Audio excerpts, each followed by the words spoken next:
Welcome everyone to a special movie review here on DerekJ Speaks, and today we are covering Halloween Ends, the big finale in this latest batch of Halloween films in the Halloween franchise, built up as the final confrontation between Michael Myers and Jamie Lee Curtis's Laurie Strode.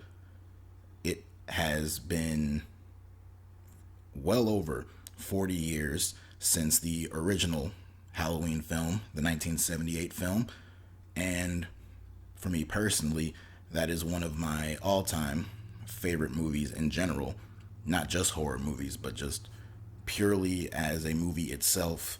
The suspense, the mystique, and the eeriness surrounding the Michael Myers character and everything with the atmosphere in that movie still resonates with me all these years later. Elsewhere in the franchise, with majority of the additional sequels, couldn't quite recapture that magic.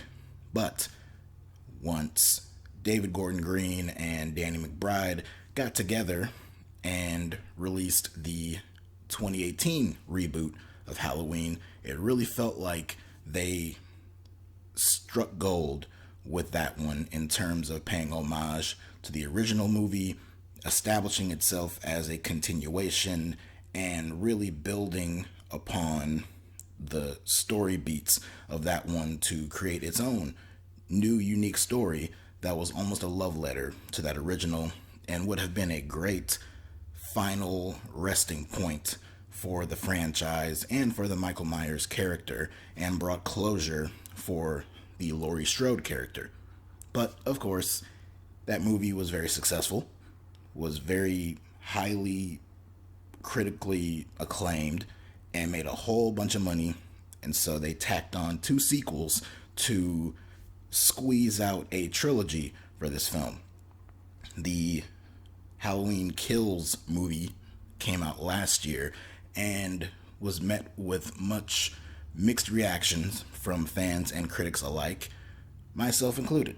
I thought they had some interesting ideas in that film, but the execution of those ideas did not really land for me. I thought there were just too many pitfalls in that movie, and it just really did not connect with me at all. So going into this third one, this final part of this trilogy here, the big final showdown between Laurie Strode and Michael Myers, the same final showdown that they were building up for the 2018 film, by the way, but they were hyping this movie up. This is the final time that we'll see the Laurie Strode character going toe-to-toe with Michael Myers, and this may be the final big confrontation between the two of them, and we get that in the last 10 or 15 minutes of the film, but the almost hour and 30 minutes prior to that, you get kind of a different film. You actually get a bunch of different films. You get different ideas and different storylines that all by themselves could have been their own movie and not kind of crammed into this one. So I'm going to get into a little bit of those thoughts there. This is a spoiler review for Halloween Ends. Just watched it on Peacock, so if you have not watched it on the streaming service, or if you have not gone to the theater to see it, then by all means, go ahead and check it out for yourself, and then come back and see if you agree or disagree with the thoughts and opinions that I have here. So, with this film, Laurie Strode gets more screen time and gets more things to do than she did in the Halloween Kills movie that came out last year. That was a criticism that I had, is that Laurie Strode was in that movie and she really did not do anything. But in this film, she does have more to do. There is a 4-year time skip into the future, or at least 4 years have passed since the 2018 film, and many people have moved on. You've seen Laurie, she has moved on her granddaughter, Allison, has moved on. Of course, both of her parents were murdered at the hands of Michael Myers and her boyfriend and many of her friends. So it's just her and Laurie. They live together in a house, and they've seemingly moved on with their lives. And the town of Haddonfield is trying to move on, but in the wake of the reemergence of Michael Myers in 2018, that has really caused a lot of uncertainty, paranoia, and theories, and many divisive opinions of people in this town. Many people don't know the whereabouts of Michael Myers because he disappeared after that night.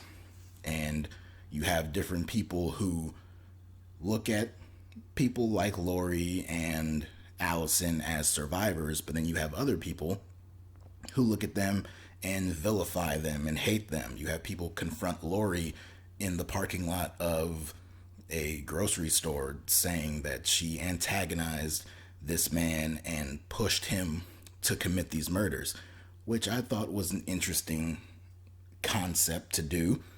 And they brought into question the idea of, is the evil that they speak of, they always referred to Michael Myers and this evil and this darkness within him, and they bring up the point and the concept of, does this evil lie within the person themselves, or is it almost birthed out and created as a result of their environment, as a result of this town? Is it the town of Haddonfield itself that is really causing this chaos and anarchy that comes from this evil presence that's out there? And that plays a huge role in the character of Corey Cunningham. We're introduced to Corey in the opening moments of the film. They flash back or flash forward, depending on which perspective you're looking at it, to 2019. This is a year after the events of the 2018 Halloween film, and we see Corey as this babysitter for this rich family's son. He is a young prospect going to college, going to engineering school and all that kind of stuff. So he has a whole life ahead of him, big future for him. And on this particular night, his babysitting gig does not pan out too well. It unfortunately leads to the death of this young boy, who gets smacked in the face with a door and just plummets over a staircase and splats down on the ground. Very bold move, opening this movie with the death of a child. And unfortunately, Corey was the one responsible for it, although it was ruled an accident, so he was not charged. He did not have to serve any jail time or anything like that, and he has been able to move on with his life and try to lead a normal life, but he really cannot do that. He's now working as a mechanic, but he has this very awkward relationship with his mother. He gets bullied and harassed by people on the streets, by schoolyard bullies, all the like there.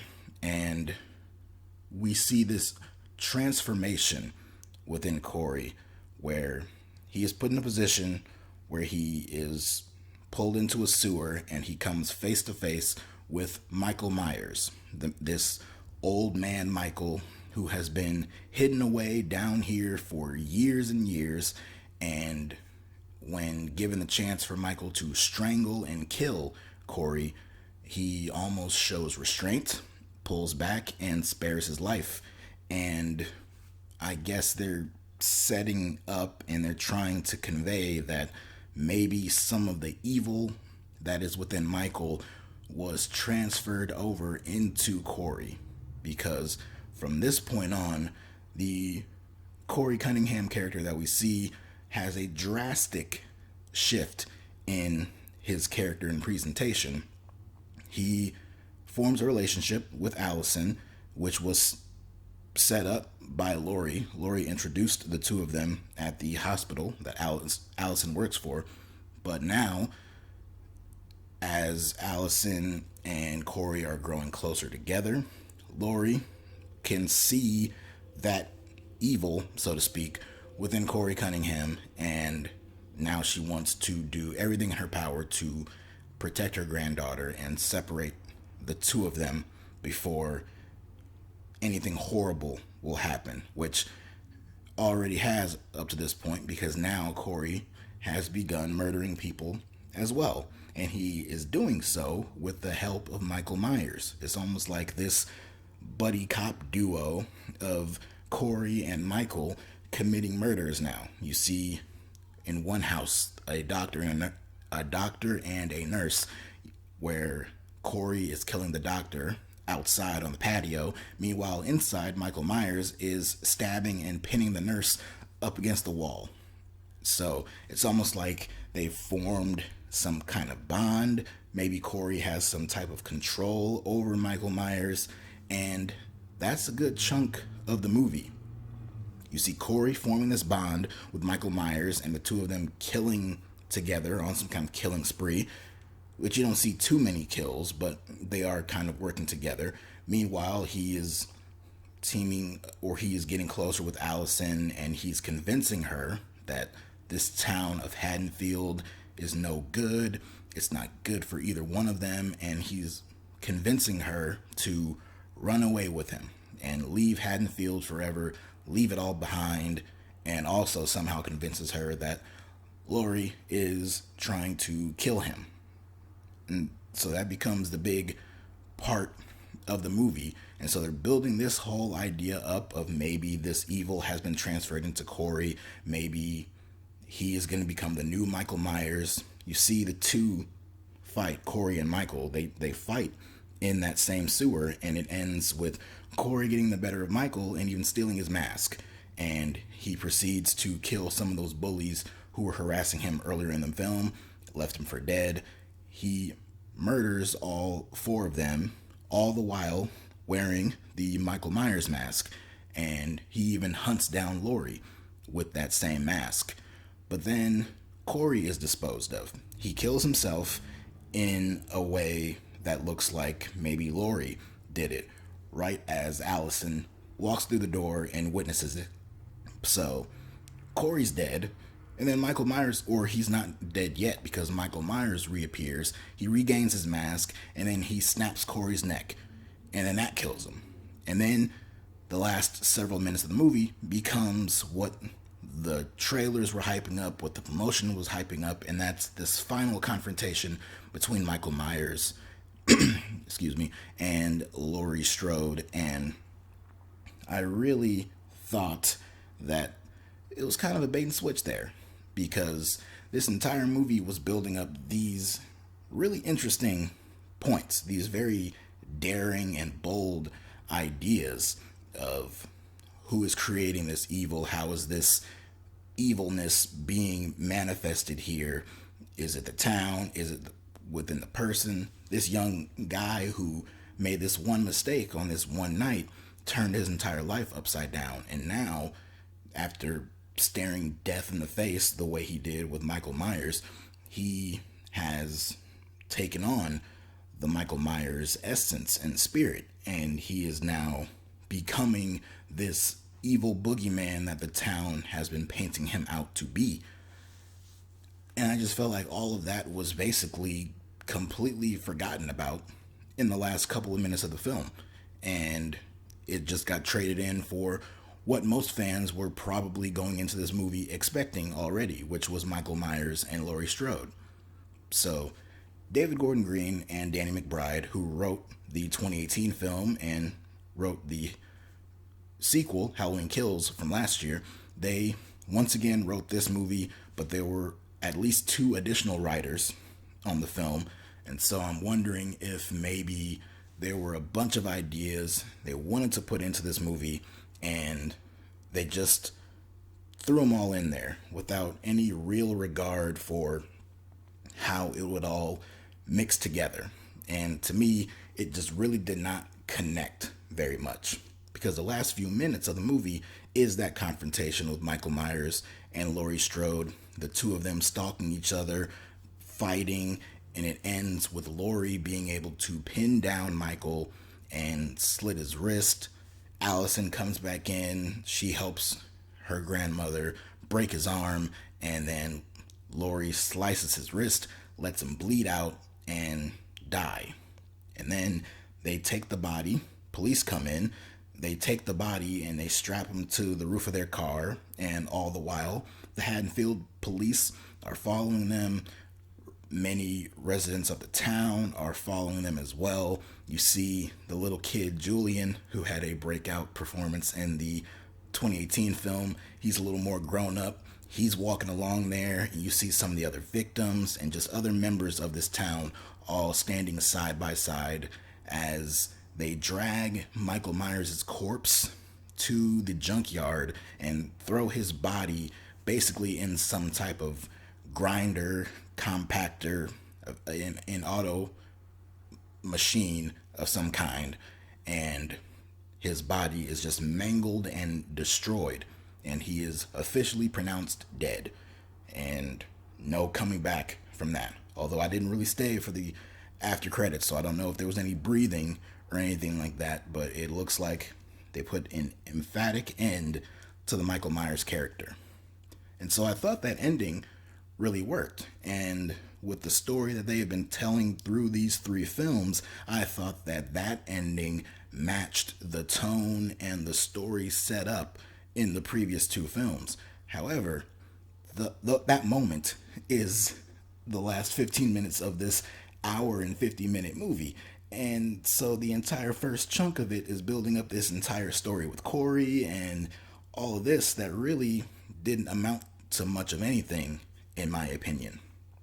It sets up this new character to almost take over for Michael Myers, saying in a way that almost anyone could become Michael Myers if they are faced with that type of trauma, or if they are in a position to be vilified and hated by this town of Haddonfield. Maybe Haddonfield itself is Michael Myers, and they're the ones who are turning these people into the boogeyman and these monsters.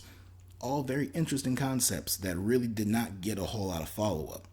In fact, seeing how much of the town has reacted to these people, have reacted to Corey and Laurie and Allison and all of these different individuals, seeing them all kind of join side by side to take down Michael at the end almost did not really fit the narrative that they were telling earlier in the film.